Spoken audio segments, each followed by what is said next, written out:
नमस्कार फ्रेंड्स, मैं आपकी दोस्त, आपकी कोच, आपकी होस्ट एडवोकेट प्रज्ञा भूषण आज हाजिर हूँ एक ऐसी क्वेरी को लेकर के जो मेरे पास बहुत रिसेंटली काफ़ी ज़्यादा आ रही है। और वो ये क्वेरी है दोस्तों कि बहुत से लोग पूछ रहे हैं कि अगर हमारी माँ के नाम पे संपत्ति है और वो संपत्ति जो है हम अपने नाम पे ट्रांसफ़र करवाना चाहते हैं या अपने नाम पे टाइटल डॉक्यूमेंट्स बनवाना चाहते हैं तो कैसे बनवा सकते हैं और उसका क्या प्रोसीजर है, क्या प्रक्रिया है और किस तरह से करवाया जा सकता है। तो आज मैं इसी क्वेरी को रिजॉल्व करने वाली हूँ। अगर आप फर्स्ट टाइम मेरे चैनल पे आए हैं या आप मेरे चैनल पे नए हैं और अब तक आपने मेरे चैनल को अगर सब्सक्राइब नहीं किया है तो फटाफट से इसे सब्सक्राइब कर लें, बेल आइकन ज़रूर प्रेस कर लीजिएगा ताकि मेरे हर नए वीडियो का नोटिफिकेशन आप तक पहुँच सके, कोई भी इम्पोर्टेंट वीडियो आपसे मिस ना हो। तो दोस्तों बात करते हैं कि अगर आपकी माँ के नाम पे संपत्ति है और आप इसे अपने नाम पे प्रॉपर्टी डॉक्यूमेंट्स क्रिएट करवाना चाहते हैं तो इसमें क्या किया जा सकता है। तो पहली जो चीज़ है, इसमें दो तरह की सिचुएशंस होंगी। पहले कि क्या आपकी माँ जिंदा है, अभी वो अभी अलाइव हैं और उनके नाम पे प्रॉपर्टी डॉक्यूमेंट्स हैं, प्रॉपर्टी है, या फिर उनकी मृत्यु हो चुकी है और उनकी मृत्यु के उपरांत आप अपने नाम पे प्रॉपर्टी डॉक्यूमेंट्स करवाना चाहते हैं।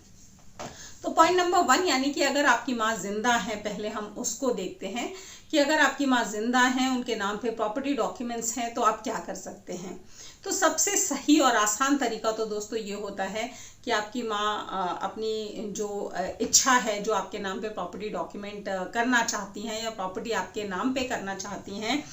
उसको एग्जीक्यूट करने के लिए वो आपके नाम पे गिफ्ट डीड रजिस्टर्ड करवा दें, जिसे हम हिंदी में दान पत्र भी कहते हैं। यानी कि कुछ लोग वहाँ पे यूपी के कुछ भागों में उसको हिब्बानामा भी कहा जाता है। तो ये हिब्बा रजिस्टर्ड करवा दें, जिससे वो प्रॉपर्टी जो है एब्सोल्यूट टाइटल के साथ आपके नाम हो जाएगी। और दोस्तों ये सबसे सिंपल और अनडिस्प्यूटेड तरीका है, क्योंकि अगर आपके नाम पे रजिस्टर्ड गिफ्ट डीड है तो उसकी वैल्यू एक सेल डीड के बराबर होती है। इसमें आपको कहीं पे भी डिस्प्यूट का चांस नहीं रह जाता, क्योंकि अगर कोई व्यक्ति कोई और डॉक्यूमेंट करता है तो हो सकता है उसमें डिस्प्यूट हो, लेकिन जो गिफ्ट डीड है वो एक एब्सोल्यूट टाइटल डॉक्यूमेंट कहलाता है। बहुत जगह पे गिफ्ट डीड जो है फ्री ऑफ कॉस्ट होती है या बहुत कम स्टैम्प ड्यूटी लगती है। जैसे आजकल यूपी में एक नया कानून पारित हो गया है जो रेवेन्यू डिपार्टमेंट का, कि 5,000 रुपये की स्टैम्प ड्यूटी पे करके केवल आप एक गिफ्ट डीड रजिस्टर्ड करवा सकते हैं। हालांकि अगर दिल्ली की बात करें तो दिल्ली में आपको एक प्रॉपर सेल डीड के बराबर स्टैम्प ड्यूटी पे करनी पड़ती है गिफ्ट डीड में।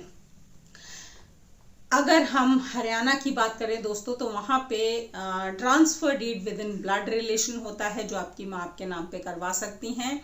और transfer deed within blood relation करवाने में 0 स्टैम्प ड्यूटी लगती है, यानी कि कोई भी स्टैम्प ड्यूटी पे करने की ज़रूरत नहीं है और आपके नाम पे टाइटल डॉक्यूमेंट आ जाएगा। तो दोस्तों ये कुछ तरीके हैं जिस तरह से आपकी जो माँ है आपके नाम पे गिफ्ट डीड या टाइटल डॉक्यूमेंट क्रिएट कर सकती हैं अपने रहते हुए। अगर वो चाहती हैं कि जब तक वो जिंदा हैं वो डॉक्यूमेंट उनके नाम पे रहे और उनकी मृत्यु के बाद ये प्रॉपर्टी आपको मिल जाए, तो वो जिंदा रहते हुए विल यानी कि वसीयतनामा आपके नाम एग्जीक्यूट कर सकती हैं।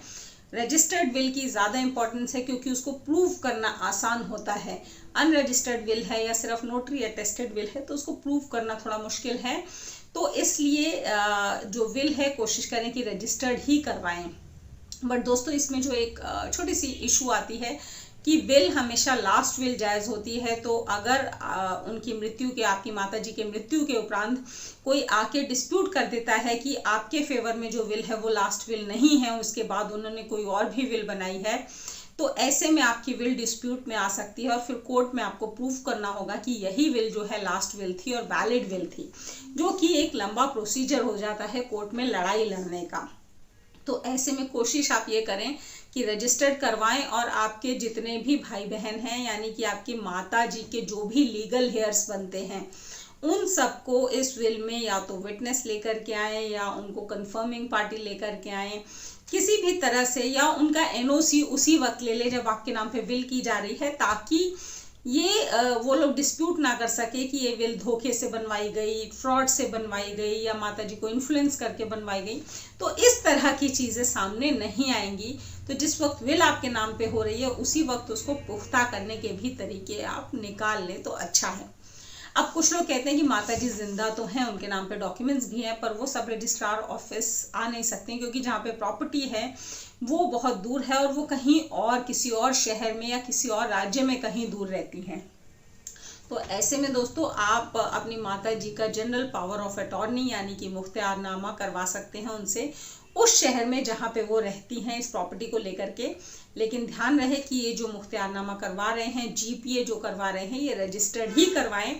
क्योंकि कई बार जब आप अनरजिस्टर्ड जीपीए करवाते हैं तो उसको चैलेंज किया जा सकता है, उसकी वैलिडिटी क्वेश्चन की जा सकती है, क्योंकि अनरजिस्टर्ड जीपीए में आपने स्टैम्प ड्यूटी पे नहीं की है और रजिस्टर्ड अंडर रजिस्ट्रेशन एक्ट होना ज़रूरी है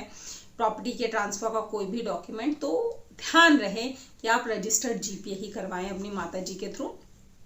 और फिर जिस जगह, जिस शहर या जिस राज्य में वो प्रॉपर्टी है उस राज्य में जाकर के उस जीपीए के थ्रू आप अपने नाम पे या किसी और के नाम पे या अपने स्पाउस या वाइफ या बच्चों के नाम पे उस प्रॉपर्टी का रजिस्टर्ड टाइटल डॉक्यूमेंट बना सकते हैं on the basis of GPA, जो आपके नाम पे जीपीए है उसके थ्रू आप ये कर सकते हैं। तो ये बात हुई जब आपकी माताजी जिंदा हैं। अब हम नेक्स्ट पॉइंट पे आते हैं कि अगर आपकी माताजी की मृत्यु हो चुकी और प्रॉपर्टी उनके नाम पे थी, तब आप उसको अपने नाम पे कैसे ट्रांसफर करा सकते हैं, टाइटल डॉक्यूमेंट कैसे बनवा सकते हैं। तो दोस्तों उसका जो सही तरीका है, पहला तो ये है कि अगर आपके नाम पे विल थी तो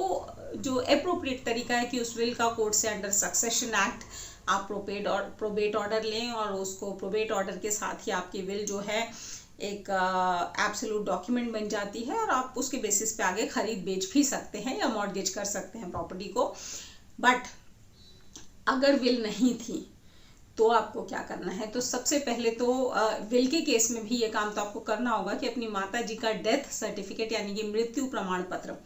और साथ में उनका SMC that is surviving member certificate या फिर उसको हम लीगल हेयर सर्टिफिकेट भी कहते हैं और जिसको हिंदी में कहा जाता है वारिसान प्रमाण पत्र, यानी कि उनके वारिस होने के सबूत की उनके कितने वारिस थे उनके मृत्यु के बाद, उसका एक एसडीएम से या फिर तहसीलदार से या फिर आप लोकल ग्राम पंचायत से एक सर्टिफिकेट इशू करवाएं जिसमें कि ये मेंशन होगा कि आपकी माता जी के कितने लीगल हायर्स थे, कितने सर्वाइविंग मेंबर हैं उनकी डेथ के बाद।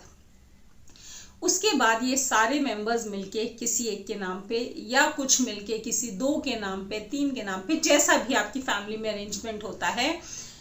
आप अगर दिल्ली में है तो रजिस्टर्ड रेलिंक्विशमेंट डीड करवा सकते हैं जिसमें केवल 100 रुपए की ही स्टैम्प ड्यूटी लगती है और आप उसे रजिस्टर्ड करवा सकते हैं और जिसके नाम पे ये रेलिंक्विशमेंट डीड आती है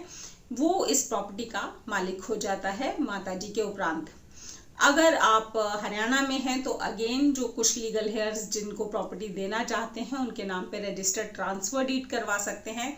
अपने अनडिवाइडेड राइट्स की, ताकि वो एक व्यक्ति या 2 व्यक्ति जो एब्सोल्यूट ओनर बनना चाहते हैं जिनके नाम पे डॉक्यूमेंट होना चाहिए उनके नाम पे एक टाइटल डॉक्यूमेंट क्रिएट हो जाए। यही अगर आप यूपी में आते हैं तो यहाँ पे रेलिंक्विशमेंट डीड नहीं होती है, रजिस्टर्ड ट्रांसफर डीड भी नहीं होती है फ्री होल्ड प्रॉपर्टी में, तो यहाँ पे आप गिफ्ट डीड करवा सकते हैं जिसमें से केवल आजकल 5,000 रुपए की स्टैम्प ड्यूटी लग रही है। तो आप ये गिफ्ट डीड करवा सकते हैं उन लीगल हेयर के नाम पे, बाकी सारे लीगल हेयर्स मिलके। तो ये तो हो गई जब बहुत सारे लीगल हेयर्स हैं, लेकिन अगर आप केवल एक ही लीगल हेयर हैं, आपके नाम पे विल भी नहीं है,